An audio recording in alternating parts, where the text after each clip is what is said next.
Bienvenidos a Biblia Estudio TV, un espacio de revelación, profundidad y discernimiento espiritual.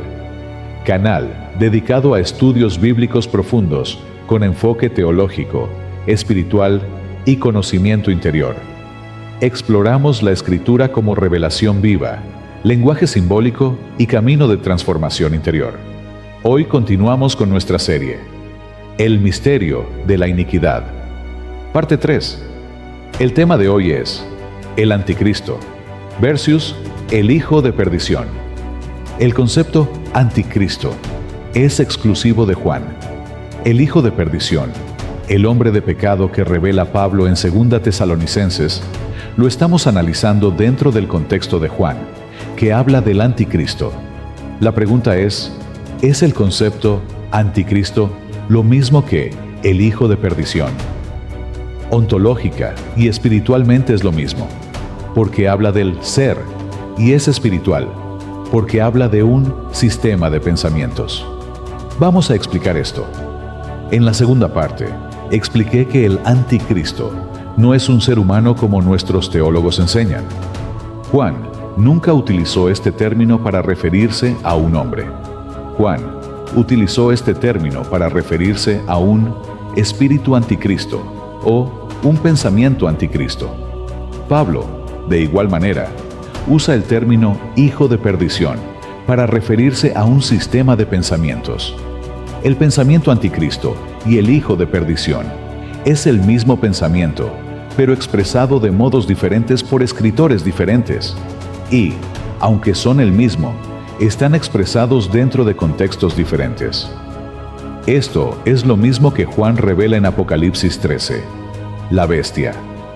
Obviamente, ese espíritu anticristo o hijo de perdición, como también la bestia, se encuentra en el corazón del hombre, no en un hombre exclusivo.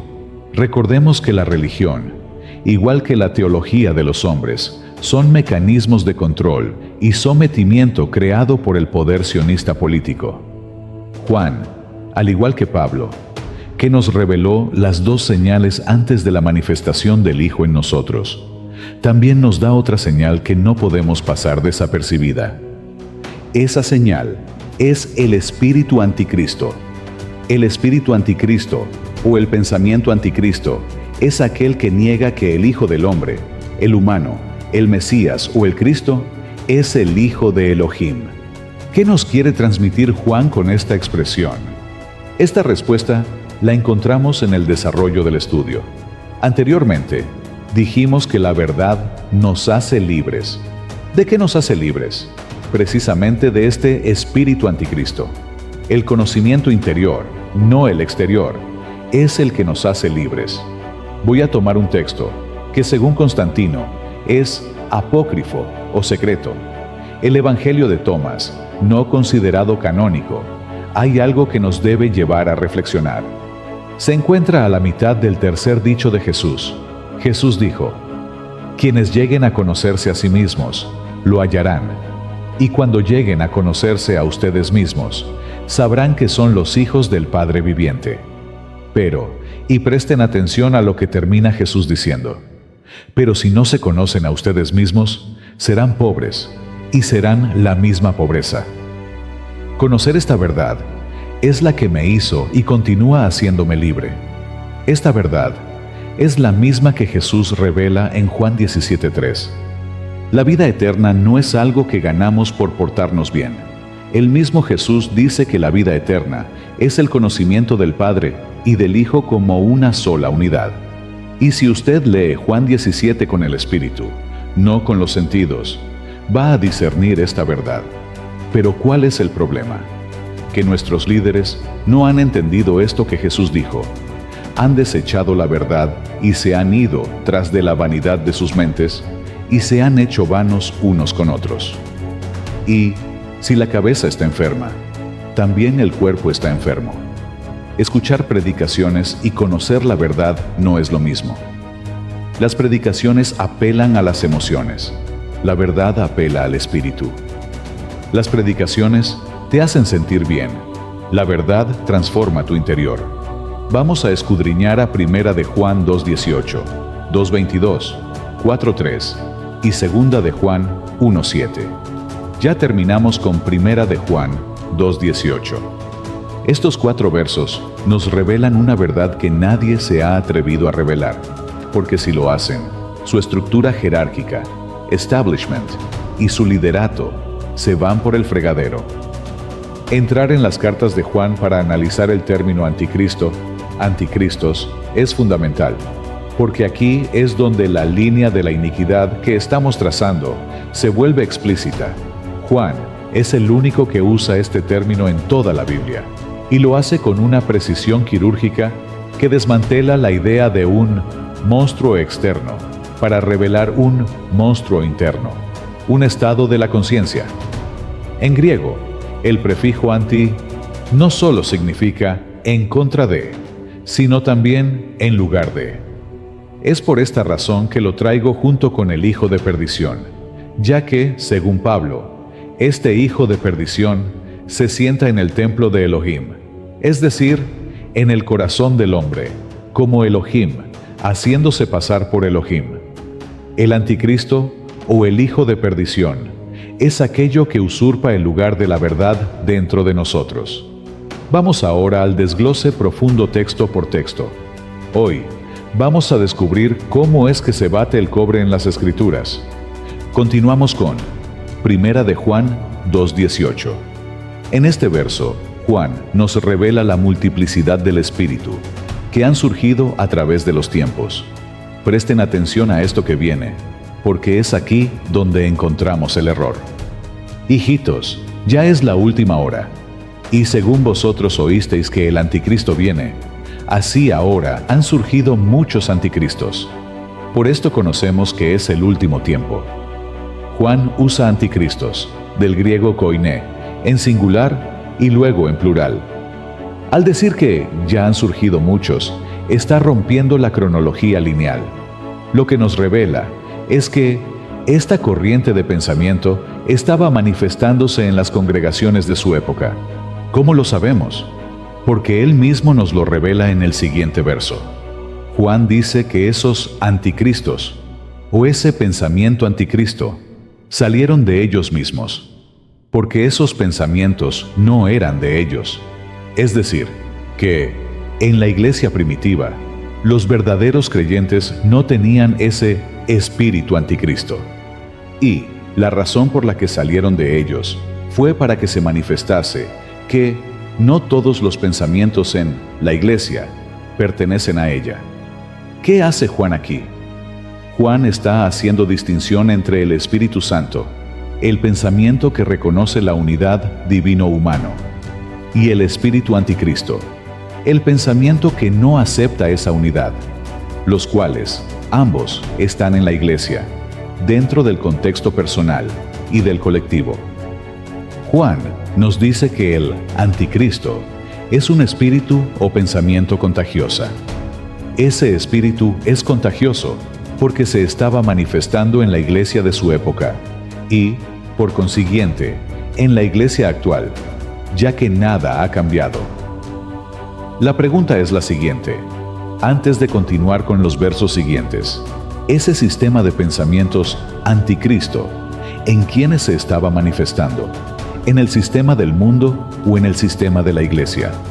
Este sistema, mi querido Watson, se manifestaba en la iglesia. Y, si se estaba manifestando en la iglesia, ¿en quiénes se estaba manifestado? ¿En los gentiles o en los judíos convertidos? La respuesta a esta pregunta la vamos a revelar más adelante, porque todavía hay algo que la iglesia debe entender primero para contestar esta pregunta. Entonces, Juan no está describiendo a un individuo que aparece al final de la historia, sino una hora, un estado de tiempo espiritual, donde la voluntad inferior de Nimrod se multiplica en las mentes de los hombres. Juan habla de la fragmentación de la verdad en múltiples ideologías que parecen ser pensamientos correctos. Sin embargo, carecen de vida. Están muertos.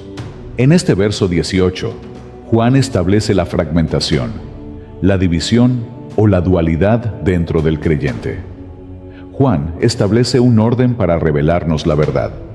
Vamos a pasar ahora al siguiente verso, Primera de Juan 2:22, donde Juan revela la negación de la unidad, la cual Cristo estableció en Juan 17. Esta verdad es bien importante que la iglesia encarne, porque esta verdad es la que te liberta. Dice Juan, ¿quién es el mentiroso, sino el que niega que Jesús es el Cristo? Este es anticristo, el que niega al Padre y al Hijo. Y este verso ha sido violado, mutilado por nuestros líderes. Pero hoy vamos a discernir hasta la capa más profunda de este verso. En el griego koiné, la palabra negar, arneomai, implica una contradicción consciente. La palabra consciente implica una decisión sin dudar, es decir que, de acuerdo con ellos, esa decisión que toman es la correcta. Pregunto, ¿quiénes tomaron esta decisión en cuanto a Jesús? La respuesta es la misma de la pregunta que tenemos sobre la mesa. Sin embargo, ese negar en otros no es una negación consciente, sino una negación por error. Y no estoy justificando ese error, lo estoy revelando para que hagan juicio o lo disciernan y corrijan. Esa negación por error es la que estamos experimentando como iglesia y congregación. La iglesia actual en su mayoría está errando al blanco. Ese error hay que corregirlo para acertar el blanco. Entonces, ontológicamente, el espíritu o pensamiento anticristo no es el del ateo, sino el que separa la fuente, el Padre de su manifestación, el Hijo o Cristo. Vemos cuál es la diferencia. Esto que estamos aprendiendo desmantela la falsa teología de un supuesto anticristo, que viene a dominar al ser humano como castigo por desobediencia y rebeldía. Ese espíritu anticristo, el hijo de perdición o la bestia, no es algo de los últimos tiempos. Es algo que se origina desde el principio de la creación, con la diferencia de que, en el último tiempo, su manifestación arrastrará todas las características bestiales. Este supuesto anticristo que viene es la que vende la falsa teología en nuestras congregaciones. Y, si eso fuera poco, esto que voy a decir es una bomba de tiempo. El problema no radica en la conciencia impía, porque la conciencia impía actúa bajo el engaño del miedo. ¿Sabe usted dónde radica? En la conciencia del sistema religioso. Sí, en nuestra conciencia, porque fuimos escogidos, santificados y enviados como el Padre envió al Hijo. La encomienda fue hecha a nosotros y no a los impíos, y no la estamos cumpliendo. El sistema religioso era el que estaba encomendado a transformar la mente impía y traerla de nuevo a su origen. Yo sé que muchos me odiarán por esta verdad que digo. Si a Jesús, por su verdad, también fue odiado, no me importa. El profeta Ezequiel, quien profetiza a Jerusalén, tipo de la iglesia, lo expresa en una manera quirúrgica. Ezequiel usa la parábola de las dos hermanas, Ahola y Aholiba. Ahola tuvo por hija a Samaria, los hijos de Israel, y Aholiba tuvo por hija a Jerusalén, sistema religioso. Ahola, reino del norte, se prostituyó con los asirios, y Aholiba, reino del sur, se enamoró de los hijos de los asirios, es decir, de Babilonia, e hicieron peor que los del reino del norte, su hermana mayor. Ahora bien, los juicios de Ezequiel 23 son los que estamos experimentando y experimentaremos en mayor intensidad en los últimos tiempos. Entonces, ¿a causa de quién viene el juicio? ¿Del sistema religioso o de los errores humanos? Todo este rollo tiene una causa, y esa causa somos nosotros, el sistema religioso, todas las denominaciones religiosas alrededor del mundo, llámense como se llamen. El mundo profana el nombre, el carácter, la identidad, la estructura de Yahvé por causa nuestra. Léase Ezequiel 36:23, los salmos, los profetas y toda la escritura. Eso no lo invento yo, eso lo revela la escritura. Entonces, no es que no haya un espíritu anticristo, porque sí lo hay. El problema radica en la forma en la que se nos ha enseñado a percibir ese espíritu anticristo. El espíritu anticristo no se encuentra fuera de nosotros. Es esa fragmentación de la verdad en la iglesia.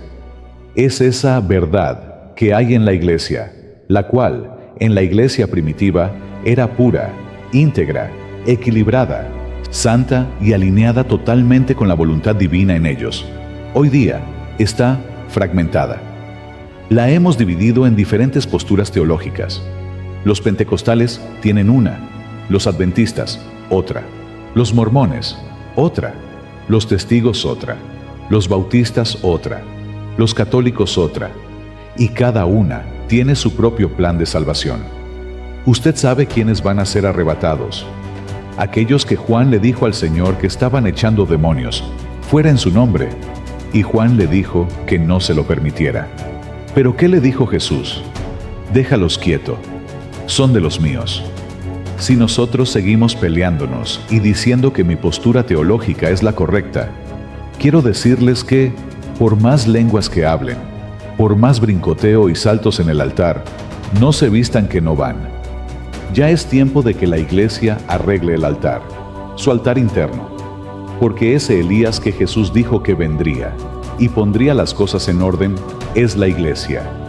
Esa verdad es la reconciliación de la voluntad inferior, la humana, con la voluntad superior, la divina. Es una reconciliación interna, no externa. Esa reconciliación es la unidad o coherencia entre ambas. Es la reconciliación de Adán y Eva, principio masculino y femenino dentro de nosotros. Esa reconciliación significa ser una sola carne, uno en Cristo. Cuando yo me reconcilio con el Padre y usted se reconcilia con el Padre, ya no somos dos, somos uno en Cristo. Esta es la unidad que Jesús pide en Juan 17.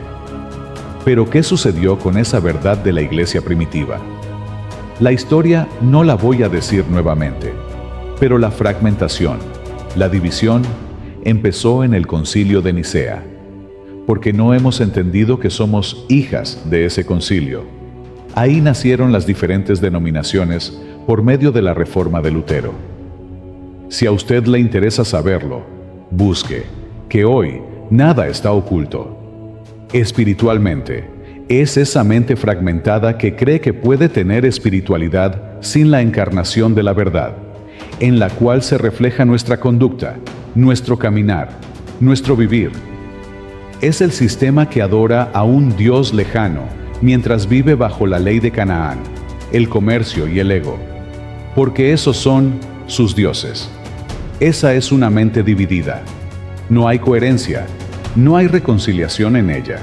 No encontramos la unidad a la que Cristo nos envió a tener, primeramente, en nuestro interior, y luego congregacionalmente.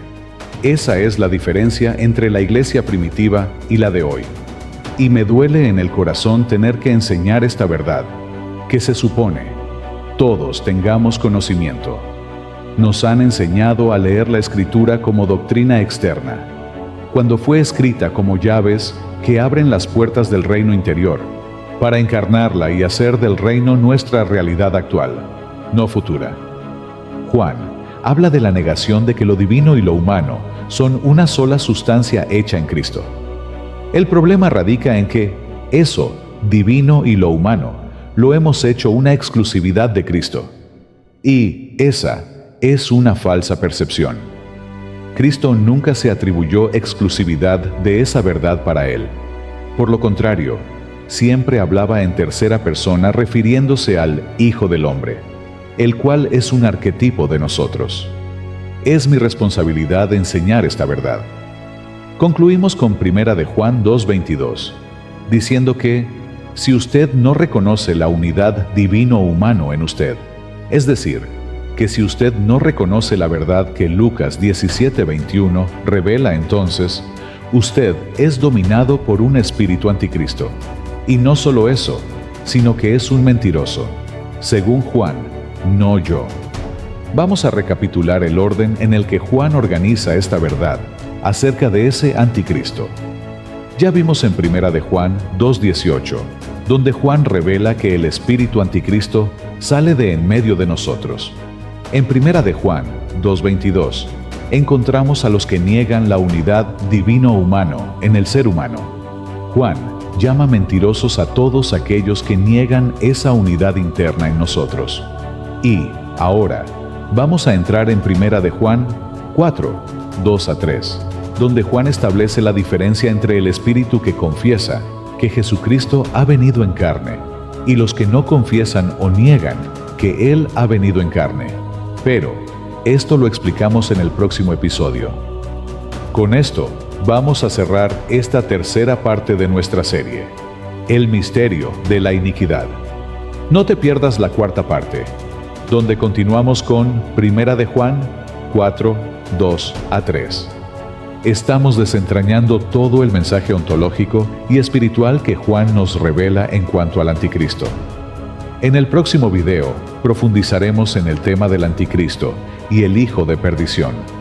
Si la enseñanza de hoy cambió algo en tu interior, el próximo estudio terminará de cambiar completamente la perspectiva teológica que te enseñaron acerca de las profecías. Si hoy has edificado tu alma, tu mente y tu corazón, hay personas que necesitan escuchar esto también. Tal vez un familiar, un amigo, un hermano de tu congregación o cualquier otro, te exhorto a compartir este mensaje con ellos.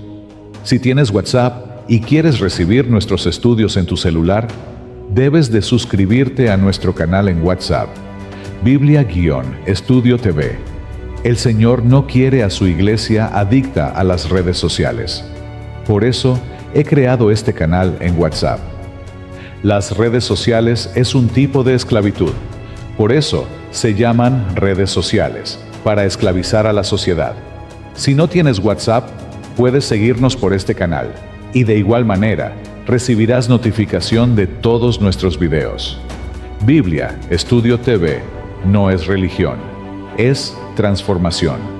Conocimiento que despierta, verdad que transforma. El Señor despierte el Espíritu en usted.